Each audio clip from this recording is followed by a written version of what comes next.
Good morning students. आज हम पढ़ेंगे आतंकवाद। वर्तमान समय में संपूर्ण विश्व आतंकवादी गतिविधियों से परेशान है। भारत भी आतंकवादी गतिविधियों से बहुत अधिक जन धन की क्षति कर चुका है और भारतीय जनता, भारतीय विकास, भारतीय सामाजिक व्यवस्था, भारतीय धार्मिक या सांस्कृतिक व्यवस्था को इस आतंकवाद से बहुत अधिक आघात पहुंचा है। तो आतंकवाद हिंसात्मक शक्ति द्वारा भय का वातावरण बनाकर निरंतर दबाव बनाए रखते हुए अपनी बात मनवाने की प्रवृत्ति है।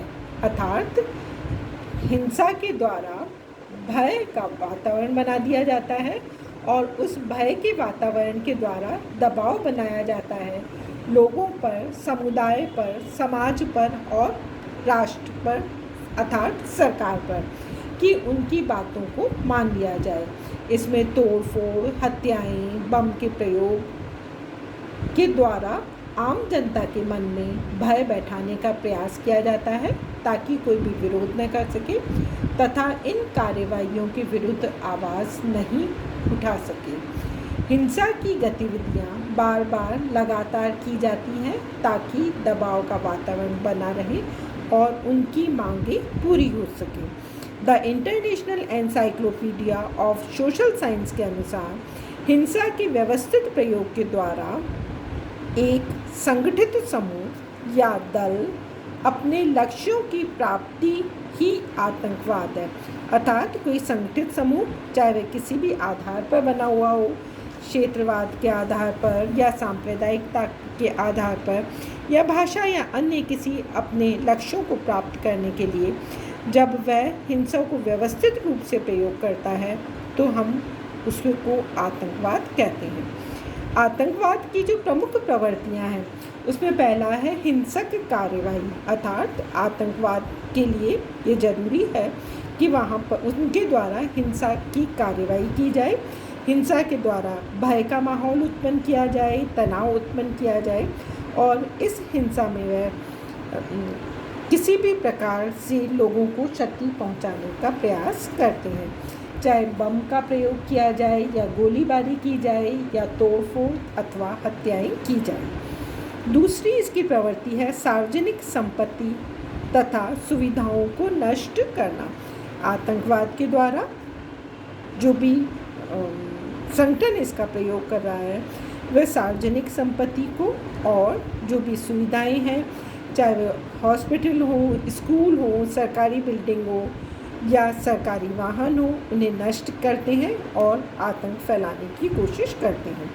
इसके साथ ही साथ इसकी जो तीसरी प्रवृत्ति है वह है हत्या, अपहरण, बम विस्फोट इत्यादि का प्रयोग। तो आतंकवाद के अंदर हत्या का प्रयोग किया जाता है, हत्याएं की जाती हैं किसी व्यक्ति या समूह या संगठन की अर्थात निर्दोष लोगों की और उनका अपहरण करके या बम विस्फोट के द्वारा तनाव का माहौल उत्पन्न किया जाता है, भय बनाया जाता है ताकि उनकी मांगों को पूरा किया जा सके।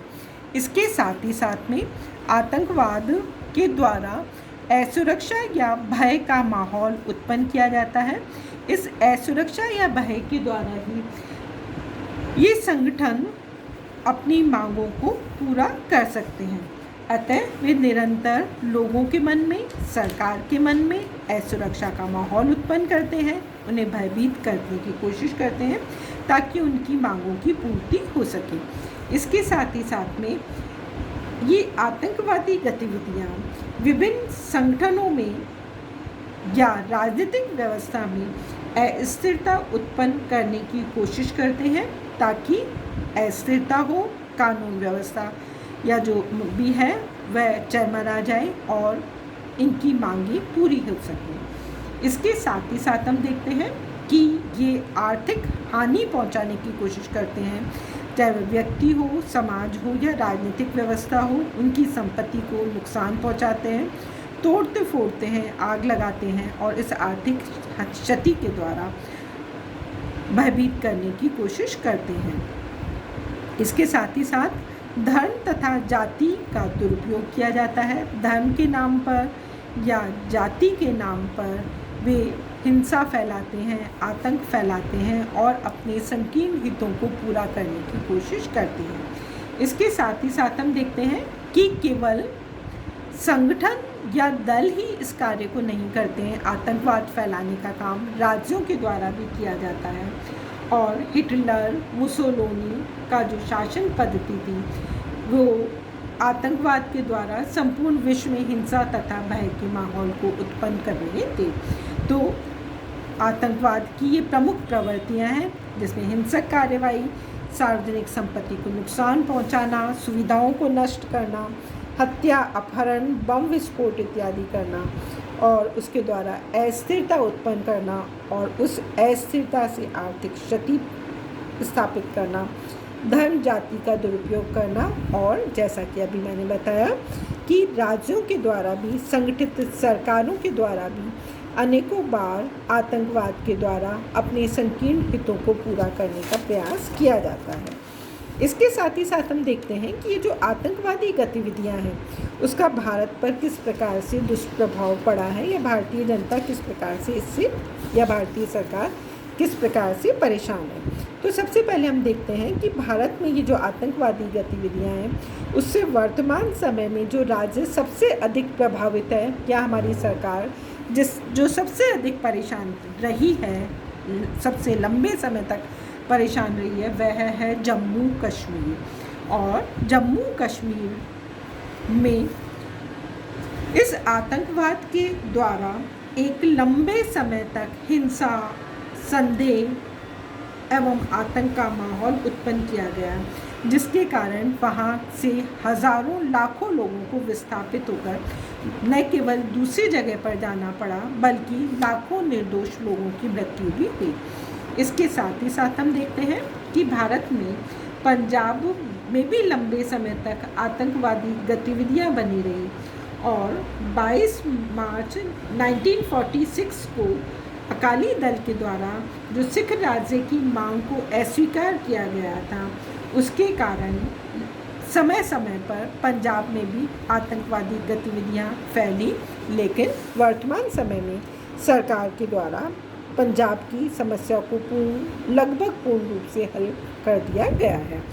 इसके साथ ही साथ हम देखते हैं कि नक्सलवाद भी भारत में आतंकवाद का एक रूप है। पश्चिमी बंगाल के नक्सलबाड़ी में चारू मजूमदार के नेतृत्व में भारत के साम्यवादी दल के सिद्धांतों को कार्यरूप में परिणत करने के लिए इस आतंकवादी आंदोलन का प्रारंभ हुआ था।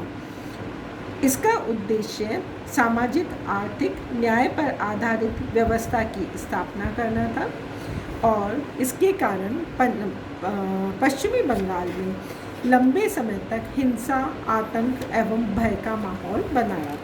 इसके साथ ही साथ हम देखते हैं कि भारत का जो उत्तर पूर्वी राज्य है वह भी लंबे समय तक आतंकवाद का शिकार रहा है और 1962 में जो भारत और चीन के मध्य युद्ध हुआ था उसके कारण हम देखते हैं कि इस क्षेत्र में भारत में कानून एवं व्यवस्था कुछ कमज़ोर हो गई थी और आतंकवादी गतिविधियां निरंतर बढ़ती चली गई। इनके द्वारा भी पृथक राज्य की मांग के लिए आतंकवादी गतिविधियों का प्रयोग किया जाता है। इसके साथ ही साथ हम देखते हैं कि जो असम है वहाँ पर भी लंबे समय तक आतंकवाद रहा और अशांति का माहौल बना रहा।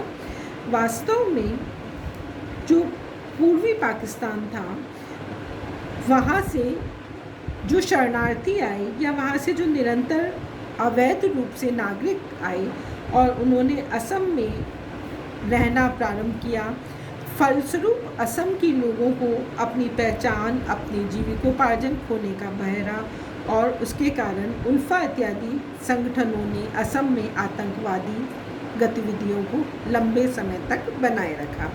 इसके साथ ही साथ हम देखते हैं कि बोडोलैंड की मांग के लिए भी बोडो लोगों के द्वारा आतंकवादी गतिविधियों का प्रयोग किया गया और गोरखा नेशनल जो लिबरेशन फ्रंट था जिसके द्वारा नेपाल से आए गोरखा लोगों ने एक स्वतंत्र गोरखालैंड राज्य बनाने की मांग की, जिसके लिए उन्होंने भी आतंकवाद का सहारा लिया।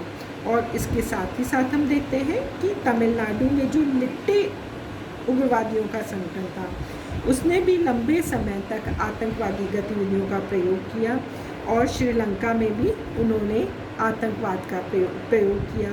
21 मई 1991 को मानव बम के द्वारा राजीव गांधी की श्री पेरम्बूर में जो हत्या हुई, वह भी आतंकवादी गतिविधियों का परिणाम थी। तो ये था भारत में आतंकवाद का अर्थ, उसके विभिन्न घटक या तत्व तथा भारत में विभिन्न आतंकवादी गतिविधियाँ। अब हम अगली कक्षा में पढ़ेंगे कि आतंकवाद के क्या क्या कारण हैं और उनको किस प्रकार से दूर किया जा सकता है, या भारत में आतंकवादी समस्या का या विश्व के अन्य किसी भी क्षेत्र में आतंकवादी समस्या को किस तरह से हल करना चाहिए। धन्यवाद।